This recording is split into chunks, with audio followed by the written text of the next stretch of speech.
तो प्यारे बच्चों, आज हम लोग टाइम चैप्टर को फिनिश करके और हम लोग ज्योमेट्री चैप्टर को स्टार्ट करने वाले हैं।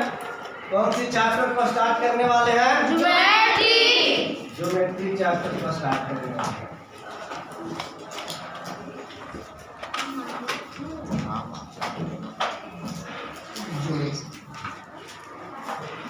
चाहे कोई भी चीज का आकार हो, वो ज्योमेट्रिकल शेप्स होता है। अब आइए, सबसे पहले चीज हमें जानना है कि ज्योमेट्री क्या होता है। What is geometry? तो जिस तरह से पेड़ की शाखा ब्रांच टहनी होता है, उसी तरह से geometry is the branch of mathematics. Math का ब्रांच होता है जिसके अंदर हम लोग ज्योमेट्रिकल शेप्स का अध्ययन करते हैं।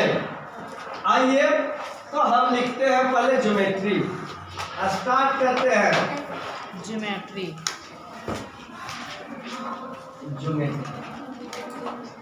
आइए,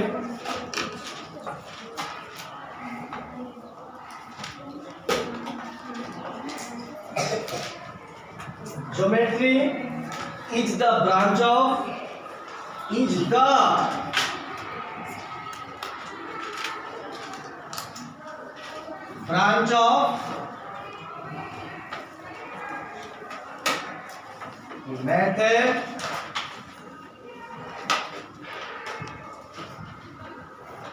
mathematics. Geometry is the branch of, branch लिख दिए हैं, ब्रांच होनी चाहिए। क्या होनी चाहिए? Branch of mathematics in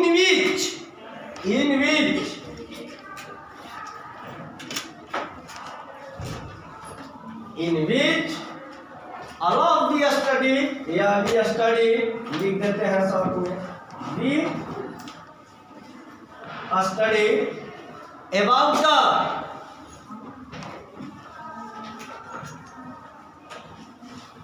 about the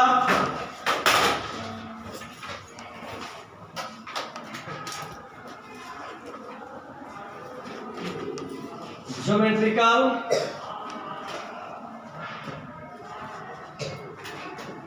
shapes. Understand to this matter? Yes. मैंने कहा कि geometry is the branch of mathematics in which, इस बात पर ध्यान देना है। किस बात पर? इन विच, जिसमें वी स्टडी, हम लोग अध्ययन करते हैं। क्या भाई? About the geometrical. ठीक है। अब आइए, आप हिंदी का बुक पढ़ते हैं, उसमें भी कोई अक्षर लिखा होता है, कोई लेटर होता है, वो भी ज्योमेट्रिकल शेप्स है। यानी हमारा शरीर का आकार ज्योमेट्रिकल शेप्स है। चाहे दुनिया की कोई भी वस्तु जिसका हम चित्र बनाते हैं, ज्योमेट्रिकल शेप्स है। और इसलिए भी आप मैथ के अलावे आर्ट भी बनाते हैं, तो उसमें ज्योमेट्री बॉक्स का इस्तेमाल करते हैं या नहीं करते हैं? करते हैं। तो आइए, तो ज्योमेट्रिकल शेप्स स्टार्ट करते हैं। कहाँ से? एग्जाम्पल लिखते हैं पहले। क्या लिखते हैं? एग्जाम्पल लिखते हैं। जैसे होता है क्या, ऐसे लिख दिया। क्या देखिए, तो ऐसे लिख दिया कि क्या हुआ? पॉइंट का अर्थ होता है कैसे? Dot. It is dot. Point is dot. और ये भी क्या है? ज्योमेट्रिकल शेप है। क्या है? ज्योमेट्रिकल शेप है। हमारी बात को आप लोग सुनने का प्रयास कीजिए, खिलवाड़ी नहीं करनी है अभी, क्योंकि चैप्टर स्टार्ट हुआ। यदि यहाँ नहीं समझेंगे तो आगे समझने में परेशानी हो सकती है। आइए, एक खींच दिया लाइन, ये भी एक क्या है? ज्योमेट्रिकल शेप्स है, ज्योमेट्री। और इसके बाद यदि बात करें इसको तो ए भी क्या है? ज्योमेट्रिकल शेप्स है। एक और बात करते हैं, ए भी क्या है? ज्योमेट्रिकल शेप्स है। अब बातें आती है क्या कि ए भी क्या है? ज्योमेट्री शेप्स है। ई भी क्या? ज्योमेट्री शेप्स है। ई भी क्या? ज्योमेट्री शेप्स है। आगे आइए,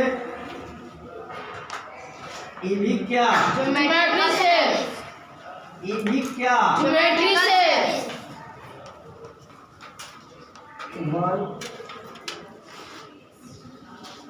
ई भी क्या? Geometrical shapes. यानी इतनी बात आप लोग छाप लिए या नहीं छापे? नहीं। नोट कीजिए जितना जल्दी।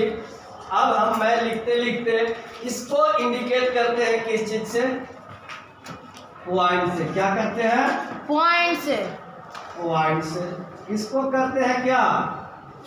Line segment. क्या नाम है? पॉइंट भी ज्योमेट्रिकल शेप्स है। लाइन सेगमेंट तो इसका स्पेशल नाम है, लेकिन ये भी क्या? ज्योमेट्रिकल शेप्स है। आगे आइए, इसका नाम क्या है? एरे। क्या नाम है? एरे। इसको नाम क्या है? लाइन। और इसको क्या है? Open geometrical shapes. क्या है? Open geometrical shapes. कहीं कोई दिक्कत? इसका पर्सनल नाम दो चीज दे सकते हैं। इसको क्या कहते हैं? Close geometrical shapes. क्या? Geometrical shapes. शेप्स। इसको सेकंड नाम देते हैं क्या? अपना नाम होता है सर्किल, अपने आधार पर। इसको कहते हैं कर्व लाइन। क्या कहते हैं? Curve line. कर्व लाइन कहते हैं। इसको क्या है? ट्रायंगल। ये भी एक ज्योमेट्रिकल शेप्स है। पहली चीज याद रखिए कि ये भी एक ज्योमेट्रिकल शेप्स है, लेकिन ज्योमेट्रिकल शेप्स में क्या है? तो ट्रायंगल है। क्या है? ट्रायंगल है। समझे बात को या नहीं समझे? समझे या नहीं समझे? समझ। ये भी क्या है? ज्योमेट्रिकल है। ये भी क्या है? ज्योमेट्रिकल शेप्स है। देख लीजिए, इसका नाम पकड़ने लगे हैं। पहला इसको क्या बोलेंगे? Geometrical shapes. Geometrical shapes. Geometrical shapes. इसके बाद बोलेंगे इसको क्या नाम है? क्वाड्रिलेटरल। सोचिए,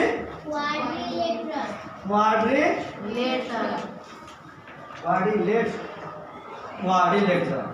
इसके बाद इसको क्या बोलेंगे? तो क्या है? रेक्टेंगल। अब बताइए, ये ज्योमेट्रिकल शेप्स है कि नहीं? मैंने तो कहा कि सारे चीज का फिगर ज्योमेट्रिकल शेप्स है, तो ये भी एक ज्योमेट्रिकल शेप्स होगा। और उसमें ज्योमेट्रिकल शेप्स में क्वाड्रिलेटरल क्यों कहते हैं उसके बारे में बताऊंगा, और फिर रेक्टेंगल क्यों कहते हैं उसके बारे में हम डिस्कस करेंगे। कहीं कोई दिक्कत? इतनी बात आप लोग को समझ में आ गया? आप इसे नोट कर लिए अपने नोटबुक में?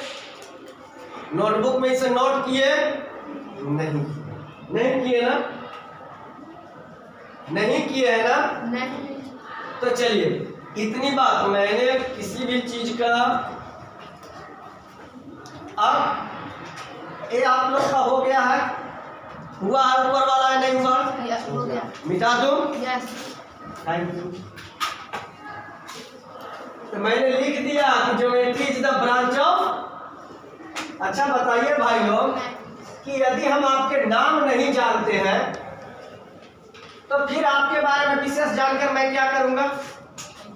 ना आपको कुछ दे सकते हैं न कुछ ले सकते हैं। क्यों भाई? क्योंकि मैं आपके बारे में नहीं जानता हूं। देंगे लेकर भाग जाएंगे तब। अब आइए, ज्योमेट्रिकल शेप्स में मैंने जो लिखा है, फर्स्ट में लिखा है, क्या लिखा है भाई साहब? पॉइंट। क्या लिखा है? पॉइंट। क्या लिखा है? पॉइंट। पॉइंट क्या है? तो आप सीधी सी में क्या कहते हैं कि point is the geometrical shapes. कह सकते हैं कि नहीं? क्योंकि मैंने यहाँ ही बता दिया कि पॉइंट क्या, तो दुनिया की हर चीज ज्योमेट्रिकल शेप्स है, तो क्या पॉइंट ज्योमेट्रिकल शेप्स नहीं हो सकते हैं? हो सकते हैं। कोई भी स्टूडेंट जो पढ़ता है विद्यार्थी कहलाता है। तो क्या हमारे विद्यालय में पढ़ने वाले लोग विद्यार्थी नहीं है? है। तर्क मिल रहा है। कहीं कोई दिक्कत हो तो तुरंत उछालने का प्रयास करेंगे। ठीक है, अब चलिए क्या पॉइंट, तो पहले लिखेंगे क्या? पॉइंट इज द क्या?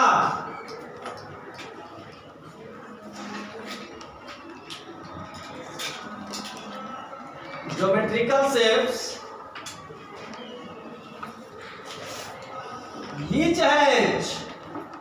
which has no length, no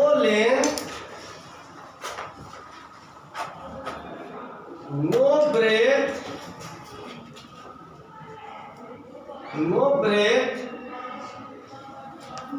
and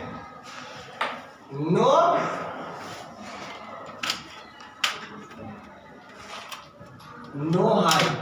ठीक है,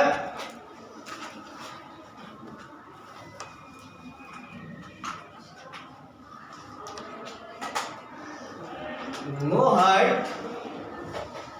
हमारी बात से आप लोग को क्या सीख मिला? कि पॉइंट एक ऐसा ज्योमेट्रिकल शेप्स है जिसका ना तो लेंथ है ना उसका लेंथ है, ना उसका ब्रेथ है, ना उसका हाइट है। इट इज ओनली डॉट है। क्या? यह केवल डॉट है। हमारी बात पूरी तरह से समझ गए? लड़का तो हम भी हैं, लेकिन अपना पर्सनल पहचान क्या? तो आप छोटे हैं, आप मोटे हैं, आप काले हैं, आप गोरे हैं, इस तरह की पहचान देते हैं। तो उसकी अपनी पहचान है या नहीं है? अब चलिए क्या करते हैं, तो पॉइंट को क्या करेंगे भाई साहब? हमारी बात समझ में आ रही है? नोट कर ले। नोट नहीं करेंगे तो क्या करेंगे बताइए आप? जब समझ में आ गया तो नोट करने का प्रयास नहीं करना, बल्कि करना है। ठीक है, यदि इस क्लास में समझ नहीं आया तो मुझे विश्वास है कि फिर आप लोग नहीं समझेंगे। अब चलिए इसको क्या रिटेन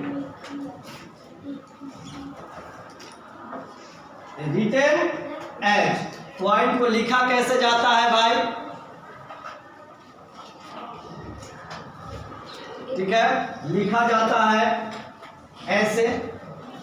ठीक है, और इसको रिप्रेजेंट क्या? रिप्रेजेंट कहीं करना है तो पॉइंट मारेंगे, ये बोलेंगे, और रीड एज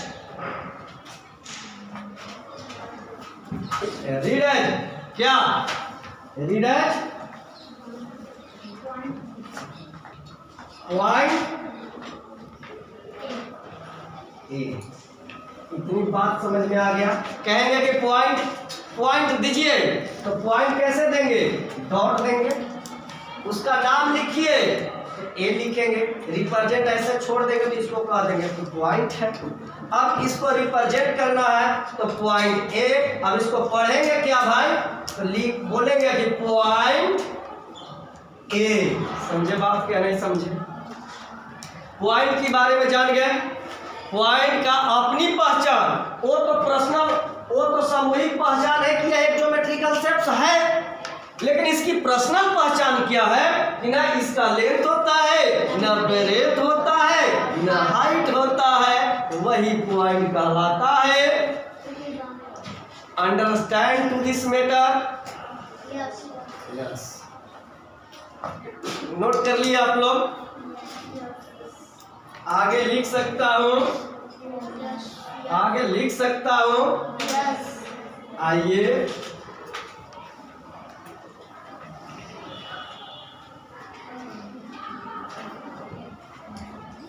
आइए आइए, स्वागत है। दूसरा लिखते हैं क्या?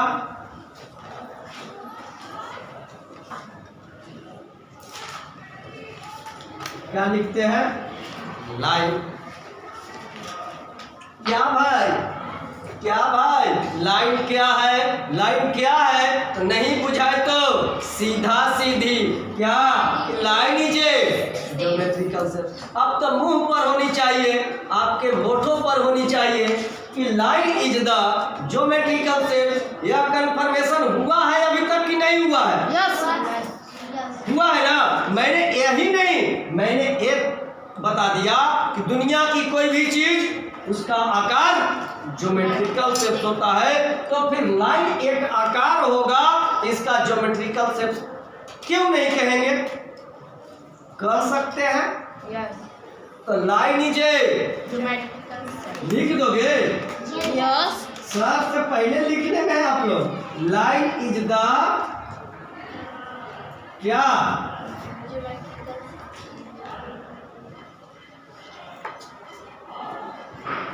Geometrical shapes. शेप। देखिए अब वो करता क्या है, अपनी पहचान उसका क्या है, ये तो बता दिए कि ज्योमेट्रिकल शेप्स है। अरे भाई बता दिए कि ये क्या है? लड़का है। वो क्या है? लड़का है। वो क्या है? लड़का है। वो क्या है? लड़का है। वो क्या है? लड़का है। लेकिन सब लोग लड़का है, लेकिन इनकी अपनी पर्सनल कुछ पहचान तो होगा या नहीं होगा? इनकी अपनी पहचान होगा ना। तो लाइन के ज्योमेट्रिकल शेप्स है, लेकिन इसका अपनी पर्सनल पहचान भी है। तो अब क्या है? Shape that is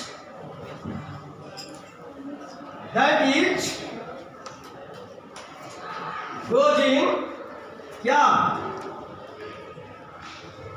goes in both direction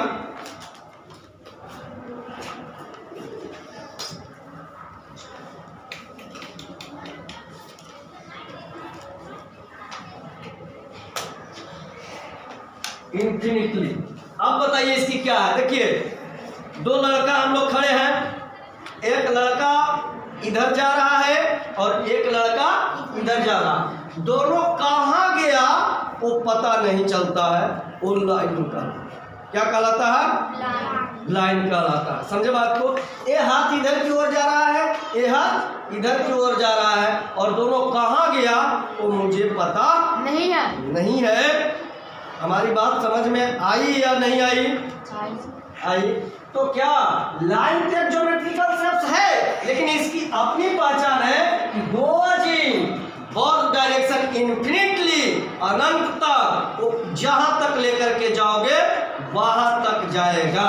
जैसा कि देखिए हम लोग बिजली उत्पन्न करते हैं, खंभा में जो वायर आता है उसे भी हम लोग लाइन कहकर पुकारते हैं। कहते हैं या नहीं कहते हैं? क्या लाइन आ गया? तो लाइन सिर्फ और सिर्फ तुम्हारे घर में नहीं ना आ गया भाई, सबके घर में आ गया बेटू।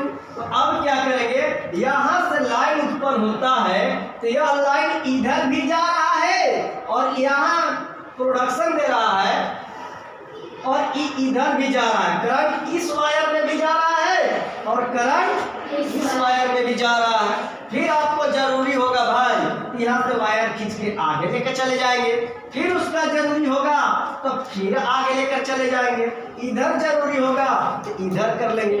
इसे लाइन कहकर पुकारते हैं या नहीं पुकारते हैं? पुकारते हैं। तो इसी को ना कहते हैं लाइन भाई।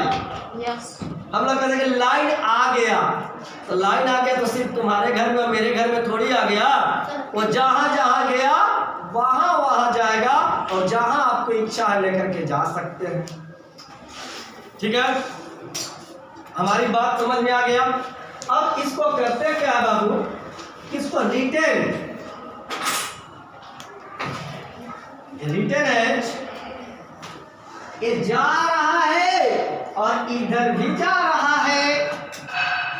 ठीक है, इसी को हम लाइन कहते हैं। क्या कहते हैं? लाइन कहते हैं। लेकिन रिप्रेजेंट कैसे करेंगे भाई साहब? रिप्रेजेंट एज तो सीधे लिखेंगे, लाइन ऊपर देंगे और नीचे ए बी लिखेंगे। इस पर एक लाइन पर इनफिनाइट पॉइंट हो सकता है, क्योंकि तुम यहाँ भी बॉल चला सकते हो खींचकर, यहाँ भी चला सकते हो। इसको रिप्रेजेंट कैसे करते हैं, ऊपर लाइन का साइन और नीचे ए और बी दिया। देख रहे हैं हमारी बात को, ए और बी दिया इसलिए, और इसको पढ़ा क्या जाता है, रिप्रेजेंट, रीड एज, क्या रीड एज कि क्या, लाइन, लाइन ए बी, यानी इसको पढ़ा जाता है लाइन ए बी। तो आज का क्लास यही पोस्टपोन्ड होता है, फिर बचे हुए टॉपिक कल डिस्कस कर लेंगे। और आप लोग का होमवर्क जो है, रीड, थिंक, अंडरस्टैंड,